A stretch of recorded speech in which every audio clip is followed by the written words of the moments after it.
स्वयं सहायता समूह में स्टार्टअप फंड क्या है, स्टार्टअप फंड कब मिलता है, स्टार्टअप फंड कितना मिलता है और इस स्टार्टअप फंड के क्या फ़ायदे हैं समूह को क्या लाभ होगा स्टार्टअप फंड से, और जब ये स्टार्टअप फंड आता है समूह के खाते में तो इन पैसों से हमें क्या क्या काम करना है, इस वीडियो में आप सभी को जानकारी देने वाले हैं स्टार्टअप फंड से संबंधित। पूरा वीडियो शुरू से लास्ट तक देखिएगा। चैनल पर पहली बार आई हैं तो सब्सक्राइब कर लें, लाइक और शेयर करना ना भूलें।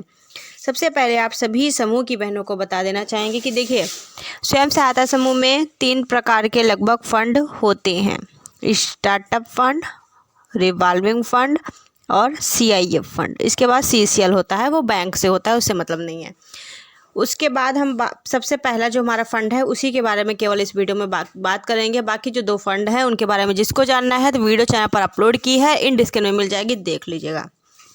स्टार्टअप फंड के बारे में बात करें तो आज से करीब 3-4 साल पहले 1500 रुपये सरकार देती थी, लेकिन 3-4 साल से अब 2500 रुपये हो गया, यानी कि बढ़ गया है, 1500 रुपये ज़्यादा मिलता है। पहले 1500 ही केवल स्टार्टअप फंड दिया जाता था, अब स्टार्टअप फंड में बढ़ोतरी हो करके इसको 2500 रुपये कर दिया गया है।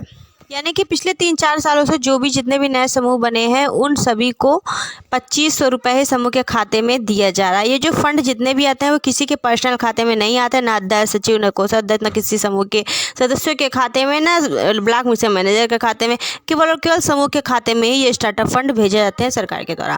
ये स्टार्टअप फंड जो भेजे जाते हैं, इन पैसों से आपको बहुत सारे काम करने होते हैं। यानी कि समूह में स्टार्टिंग फंड, सबसे पहला फंड यही आता है समूह को स्टार्ट करने के लिए, समूह को शुरुआत करने के लिए, बैठक करने के लिए। ये बहुत ही ज़रूरी होता है। क्यों ज़रूरी होता है वो भी बता दें, क्योंकि ये जो 2500 रुपये आते हैं, ये जो फंड आते हैं, ये क्यों आते हैं, ये इसलिए आते हैं ताकि आप समूह के लिए एक बक्सा हो गया, एक दरी हो गई या चटाई हो गई, और स्टाम्प पैड हो गया, ठीक है, मुहर हो गई, और इसी के साथ साथ रजिस्टर हो गया, पेन हो गया, कैलकुलेटर हो गया।